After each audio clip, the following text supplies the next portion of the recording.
morning everyone. Today we are going to discuss about diagnosis of pregnancy.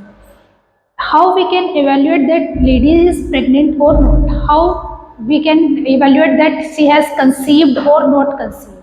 So first of all, we will see that what is pregnancy. We will discuss about what is the term pregnancy, what is the meaning of pregnancy. Actually, pregnancy is a state of caring and developing of embryo or a fetus in female body from conception till delivery. Meaning जो pregnancy है उसका means होता है pregnancy एक ऐसी stage होती है जिसमें मदर केयर करती है एक डेवलपिंग एम्ब्रियो या फिटस की during his conception to delivery conception से डिलीवरी तक के टाइम में जो मदर अपने फिटस या एम्ब्रियो की जो केयर करती है उस टर्म को हमने प्रेगनेंसी वर्ड से डिनोट किया है. So what is embryo? What is the difference between embryo and foetus? So embryo means developing zygote. Developing zygote is known as embryo. And what is fetus?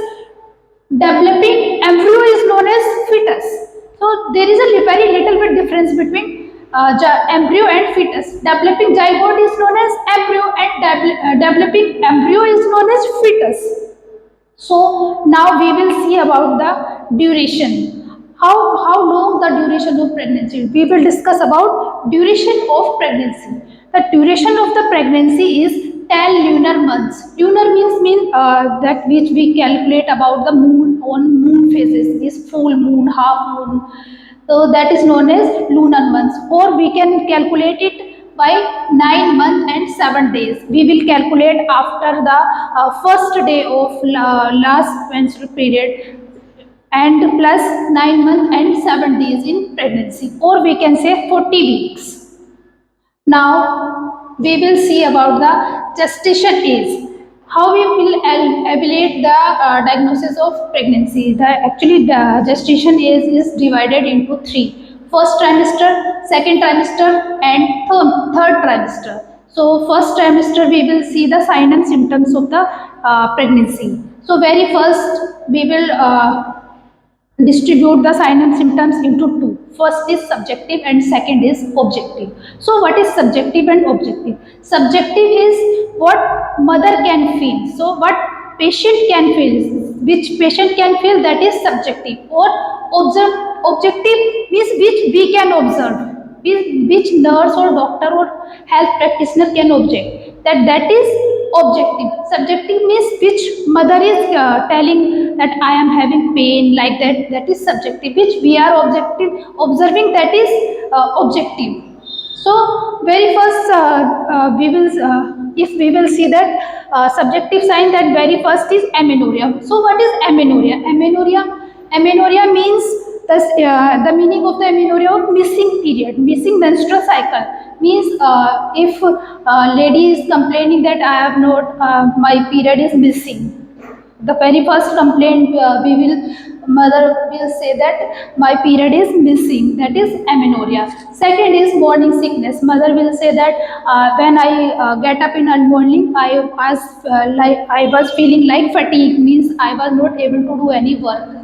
Then next is frequency of menstruation. Means mother is having frequency of menstruation, meaning that she has more urge of urination. Means frequently she has urge to pass menstruation.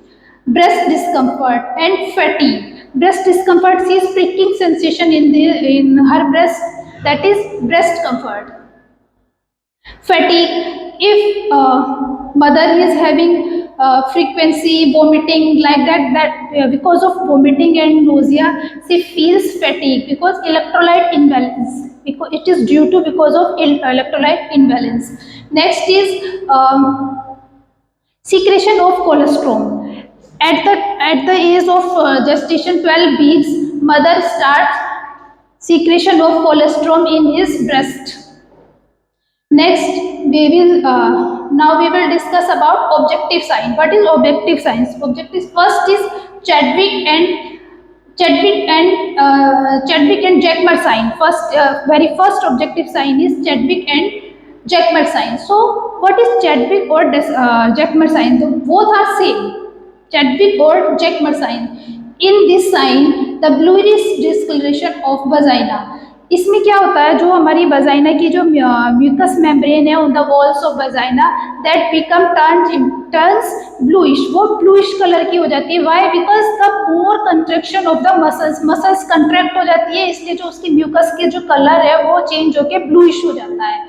ये कब होता है? It occurs at the age of 6 weeks of pregnancy. ये आपको हमें 6 weeks की pregnancy के बाद देखने को मिल जाता है जनरली इन प्राइमरी कैप्टा। जब मदर फर्स्ट टाइम पर कंसीव करती है तो ये हमें उस टाइम पे जो हमारा चैडविक और जैकमर साइन होता है ये हमें 6 वीक्स पे देखने को मिल जाता है easily. Next is Osiander science. In Osiander science increase the pulsation, means जो फीमेल का जो पल्सेशन रेट है, जो उसका पल्स रेट जो पहले हो रहा होता है नॉन प्रेग्नेंट स्टेट में, उससे वो इंक्रीज हो जाता है, मीन्स वो ज़्यादा हमें फील होने लगता है। Next is Goodell's sign. Goodell's sign में क्या होता है, जो सर्विक्स होता है वो मोर सॉफ्ट हो जाता है, बहुत ज़्यादा सॉफ्ट हो जाता है then comparison to non pregnant state. वो अपनी नॉन प्रेग्नेंट स्टेट से ज़्यादा सॉफ्ट हो जाता है और इलास्टिक हो जाता है, इलास्टिसिटी उसकी बढ़ जाती है और उसका जो सॉफ्टनेस है वो और ज़्यादा बढ़ जाती है, that is known as Goodell's sign. अब हम बात करते हैं यूट्राइन साइंस। यूट्राइन में क्या क्या चेंजेस होते हैं, what type of changes we can see in uterine.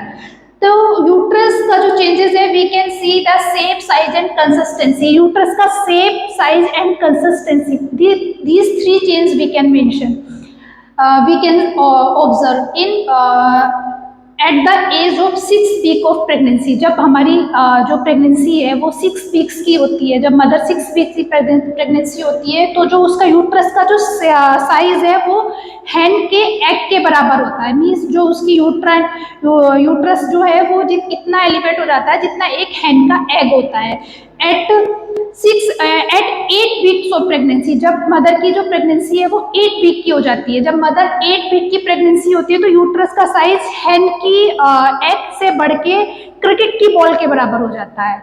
और जब मदर 12 वीक्स की प्रेग्नेंट होती है तो जो उसका यूट्रस का साइज है वो इंक्रीज होके एक फीटल हेड जितना बड़ा, एक at the time of birth, baby का जो बर्थ के टाइम पे जो जितना बड़ा फीटल हेड होता है उतना ही साइज हमारा 12 वीक्स पे यूट्रस का हो जाता है। फिर हमारा आता है इसके बाद शेप। यूट्रस की जो शेप है वो हमारी प्रेगनेंसी के दौरान, जैसे मदर की प्रेग्नेंट स्टेट होती है तो उसके दौरान जो यूट्रस की शेप है वो फ्रीक्वेंटली बढ़ती चली जाती है, मीन्स वो ओवल ओवल ओवल और मोर ओवल होती चली जाती है। फिर आती है कंसिस्टेंसी। कंसिस्टेंसी में हम देखते हैं जो हमारा यूट्रस की जो इलास्टिसिटी है वो और ज़्यादा नॉन प्रेग्नेंट स्टेज से डिलीवरी तक वो हर समय बढ़ती बढ़ती चली जाती है, और उसकी जो सॉफ्टनेस है, स्पेशली सर्विक्स की जो पोर्शन होता है उसकी जो हमारी कंसिस्टेंसी है वो बहुत ज़्यादा सॉफ्ट हो जाती है। फिर उसके बाद हम बात करेंगे पामर साइन। पामर साइन में क्या होता है, regular and rhythmic contraction. We can feel regular and rhythmic contraction of the uterus.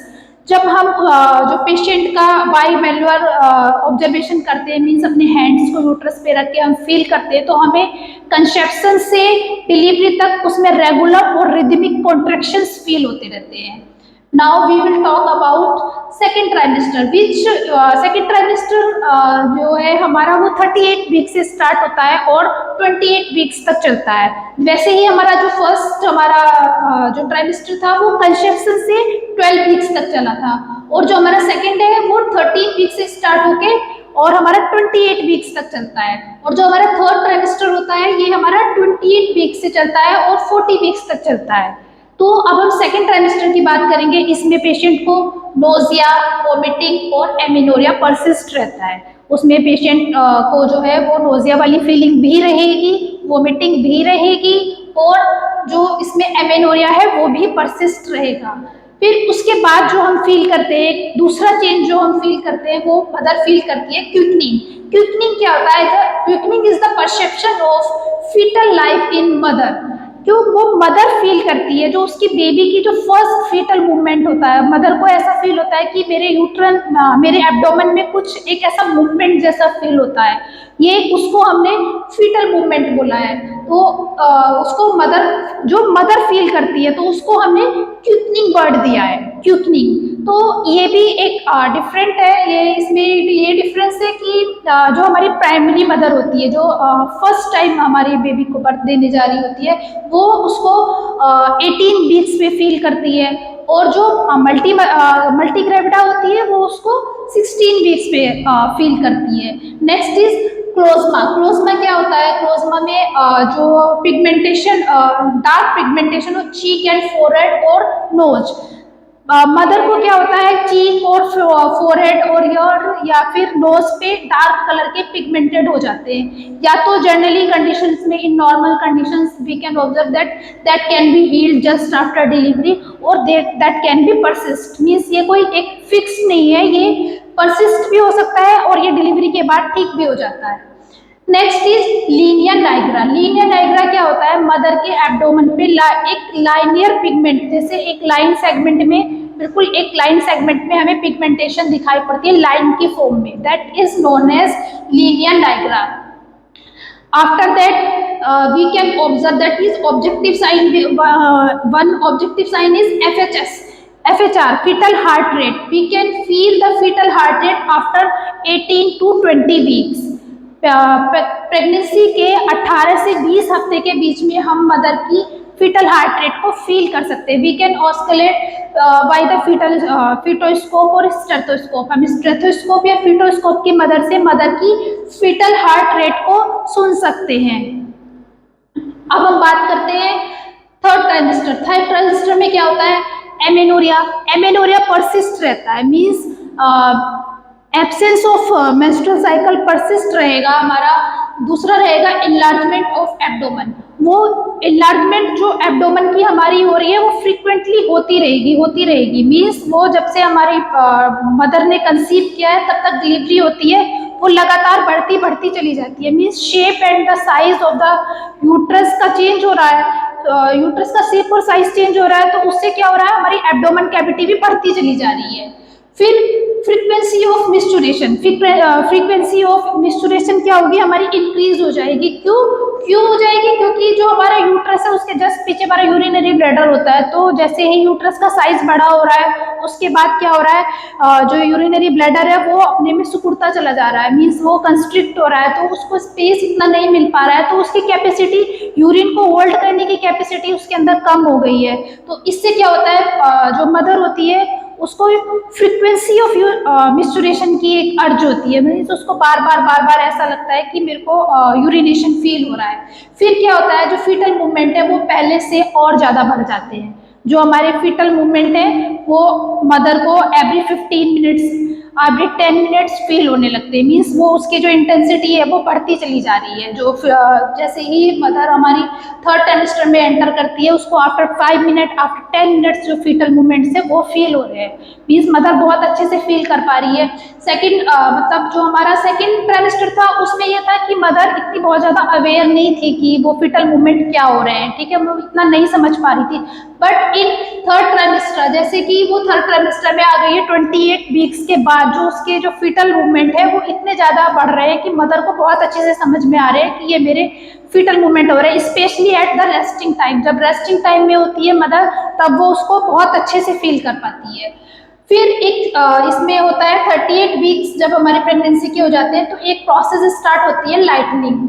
So lightning क्या होती है? लाइटनिंग एक ऐसी प्रोसेस होती है जिसमें जो फीटस होता है एब्डोमिनल कैविटी, मदर की यूट्राइन कैविटी में, वो डिसेंट फॉर्म में आने लगता है। मीन्स वो डिसेंट फॉर्म में कैसे आने लगता है? जैसे ही 38 वीक्स होते हैं तो 38 वीक्स के बाद 40 वीक्स के बाद जो है बेबी बर्थ के लिए रेडी होता है। तो पहले तो वो यूट्राइन कैविटी में एकदम सिंपाइसिस ट्यूब्यूल से अटैच रहता है, लेकिन बेबी को बर्थ के लिए क्या चाहिए? पेल्विक ऑर्गन्स चाहिए। तो जो बेबी है वो सिंपाइसिस ट्यूब्यूल से नीचे धीरे धीरे डिसेंट करता हुआ हमारी पेल्विक कैविटी की तरफ जाने लगता है। मीन्स उसका इंगेजमेंट होने लगता है, उसका जो प्रेजेंटिंग पार्ट है वो पेल्विक फ्लोर में धीरे धीरे जाके इंगेज होने लगता है। मीन्स इसकी मैकेनिज्म ऑफ लेबर की जो स्टेज है वो यहाँ से स्टार्ट हो जाती है। तो जो लाइटनिंग की प्रोसेस है वो शुरू हो जाती है। तो लाइटनिंग में जो बेबी का प्रेजेंटिंग पार्ट है वो हमारे यूट्रस और रिप्रोडक्टिव ऑर्गन्स के अंदर जाके सेट होने लगता है। Means after lightening baby is ready to birth. So that is for today. इस वीडियो को लाइक करें, हमारे चैनल को सब्सक्राइब कर बेल आइकन जरूर प्रेस